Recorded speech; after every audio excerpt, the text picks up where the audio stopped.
तो नित्यम पुण्यम वापनोति राजसूयाश्वमेघयोः। नित्य यदि पाठ कर सकते हैं तो नित्य पाठ करने से राजसूय और अश्वमेघ यज्ञ का फल प्राप्त होता है।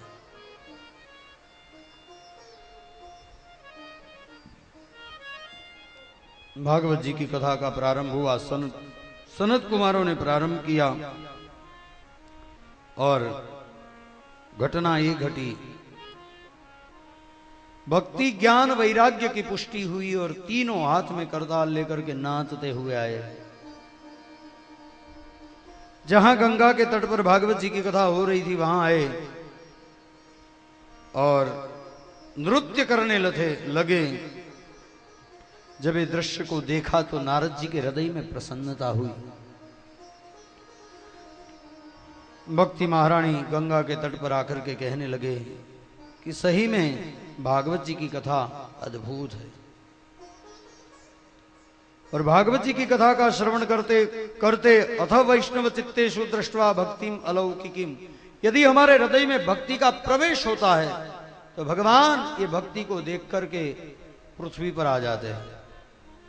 और कैसे? निजलोकम परित्यज्य भगवान भक्तवत्सल, अपने लोक को छोड़ करके मनुष्य लोक में आ जाते हैं। और कैसा रूप? वनमाली घनश्यामा पित्तवासा मनोहरा कांचिद कला रुचिरो लसन मुकुट कुंडल। वनमाला को धारण करके घनश्याम रूप में पित्त वस्त्रों को धारण करके भगवान आ जाते हैं हमारे सामने और खड़े होकर के मुस्कुराते हैं। ऐसी भागवत जी की कथा है जो हमारे हृदय में भक्ति के सूत्रों का प्रवेश करवा दी है। भागवत जी की कथा। और भागवत जी की कथा सुनने से सनत कुमार कहते हैं, ये मानवा पाप कृतस्तु सर्वदा सदा दुराचारता विमार्गगाः क्रोधाग्निदग्धा कुटिलस्य कामिनः सप्ताह यज्ञेन कलौ पुनन्ति ते। क्रोध के अग्नि में दग्ध हुए लोग भी यदि कथा का श्रवण कर ले तो उसे शांति मिलती है, उसे शांति मिलती है। ऐसी ये भागवत जी की कथा है। और कैसा भी मनुष्य ये भागवत जी की कथा का श्रवण कर ले तो उसे मुक्ति मिल जाती है। कायेन वाचा मनसा विपातकम नित्यम प्रकुर्वन्ति शठा हठेन ये परस्व पुष्टा मलिना दुराश्रया सप्ताह यज्ञेन कलौ पुनन्ति ते। काया से, मन से, वाणी से पाप किया हुआ मनुष्य यदि भागवत जी की कथा का श्रवण कर ले तो उसे भी मुक्ति मिल जाती है। और उसका प्रमाण देते हुए सनत कुमार कहते हैं, अत्र ते कीर्तयिष्यामि इतिहासं पुरातनम यस्य श्रवण मात्रेण पापहानि प्रजायते। अब मैं एक ऐतिहासिक कथा कहता हूं जो सावधान होकर के आप सुनिए, क्योंकि कथा में सावधानी बरतना जरूरी है। कल मैंने कहा था कि ये मन बड़ा चंचल है, कैसे तेरा ध्यान धरूं, जितना ही से समझाऊं उतना ही मचल जाता है, मचलते रहता है। तो हमारा मन इधर उधर भटकता है। उस भटकते हुए मन को परमात्मा के चरण में हमें स्थिर करना है और कथा श्रवण में सावधानी बरतनी है। वरना आधा श्रवण करेंगे और आधा नहीं सुनेंगे तो उसका फल बुरा भी हो सकता है। कैसे बुरा हो सकता है?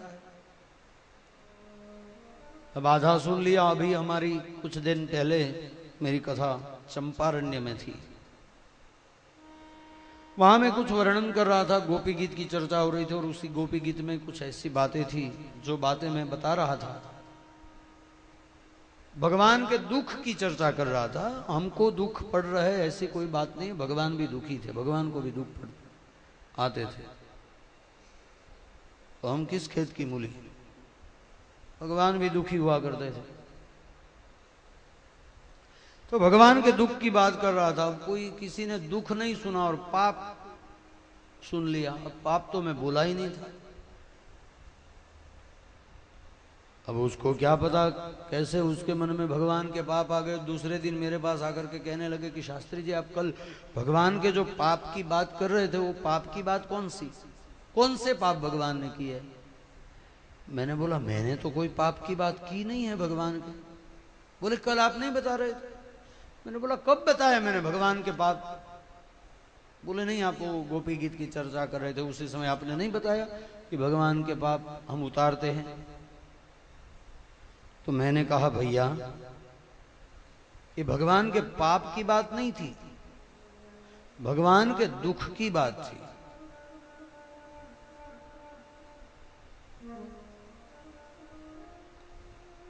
और पाप किसको कहते हैं? ये तो कर्म है, और जैसा कर्म हम करेंगे वैसा फल हम भोगतेंगे। पाप इसमें कोई है? अच्छे कर्म करेंगे तो अच्छे फल भोगतेंगे, बुरे कर्म करेंगे तो बुरे भुगतने पड़ेंगे हमें, कभी ना कभी, इस जन्म में नहीं तो इसके बाद के जन्म में, इसके बाद के नहीं तो उसके बाद।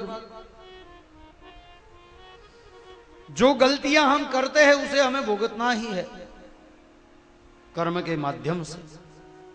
और इसलिए तो रामायण में कहा कि कर्म प्रधान विश्व करी राखा, जो जस करत सो तस फल चाखा।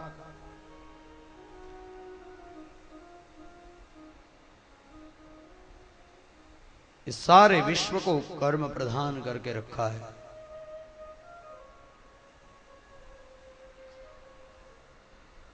और अच्छे कर्म करेंगे तो अच्छा फल मिलेगा, बुरे कर्म करेंगे तो तब उसमें पाप की तो कोई बात नहीं है।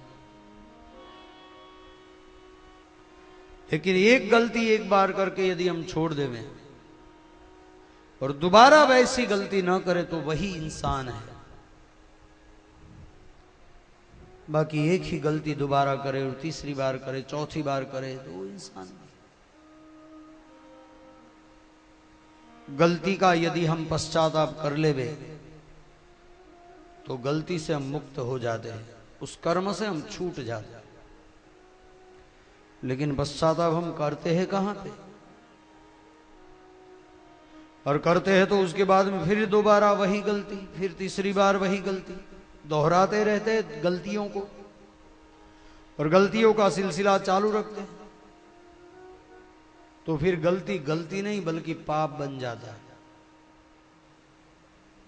शुरुआत में वो गलती है, और भगवान ने भी ऐसी गलती की थी वाली को मार करके।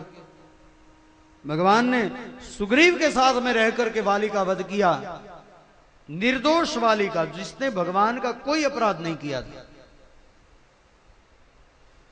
पर वाली ने भगवान के सामने सब सारी बातें बताई है कि आपने मुझे मारा, लेकिन क्या कारण, मेरी गलती क्या थी, ये आपने अच्छा नहीं किया।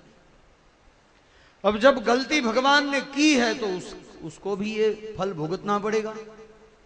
तो अब क्या हुआ? राम जन्म में की हुई गलती, उसका फल उन्हें कृष्ण जन्म में भुगतना पड़ा। जब प्रभास क्षेत्र में जाकर के भगवान बैठे थे और तब जाकर के वो वाली था, वो जरा नाम का पारधी बन करके आया और उसने भगवान के चरण में बाण लगाया, तीर मारा। तो अगले जन्म में की हुई गलती दूसरे जन्म में उसे भुगतनी पड़ी। तो हम भी ये जन्म में यदि कोई गलती कर देते हैं तो या तो ये जन्म में हमें भुगतनी पड़ेगी या फिर अगले जन्म में भुगतना तो पड़ेगा। कोई लोग कहते हैं कर्म का हिसाब कुछ गलत करते हैं, कई लोग ऐसे कर्म का हिसाब ऐसे करते हैं कि एक कर्म किया, अच्छा कर्म किया, 2-3 अच्छे कर्म कर लेते और फिर बाद में एक बुरा कर्म करते हैं, तो 3 अच्छे कर्म किए उसमें से एक बुरा कर्म बाद हो जाता है, तो फिर 2 बचते हैं भुगतने के लिए। नहीं मेरे भाई बहन, 3 अच्छे कर्म और 1 बुरा कर्म किया तो हमें 4 कर्मों का फल भुगतना पड़ेगा, क्योंकि कर्म के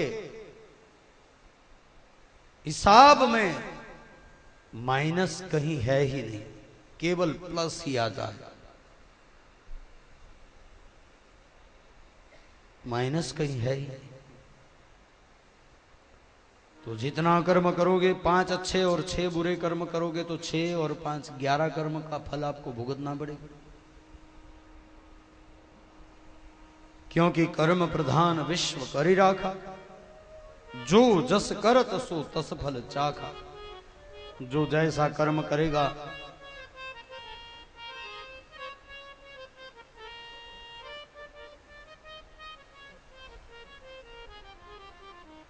जैसा कर्म करेगा वैसा फल देगा भगवान।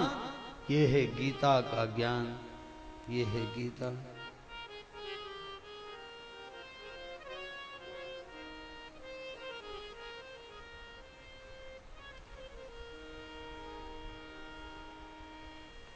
जैसा कर्म करेगा।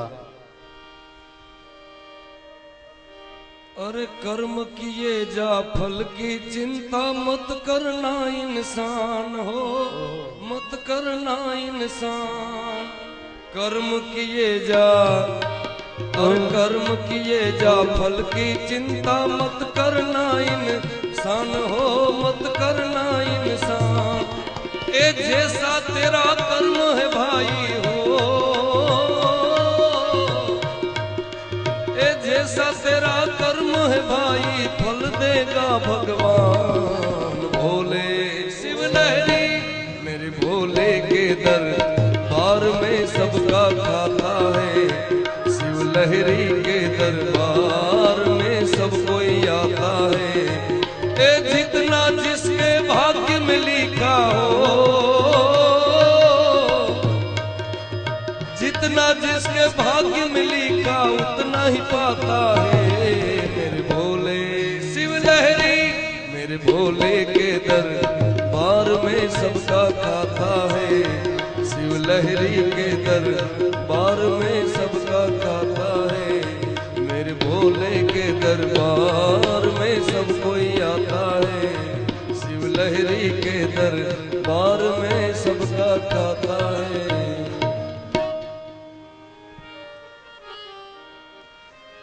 कर्म किए जा फल की इच्छा मत कर तू इंसान। जैसा कर्म करेगा वैसा फल देगा भगवान। मेरे भोले के दरबार में सब कोई खाता है। सब कोई खाता है कि सबका खाता है? सबका खाता है। सबका खाता भी है और सब कोई खाता भी है। ऐसा सबका खाता है, सबका अकाउंट वहां पे है और उसके दरबार में यहां सब कोई खाता है।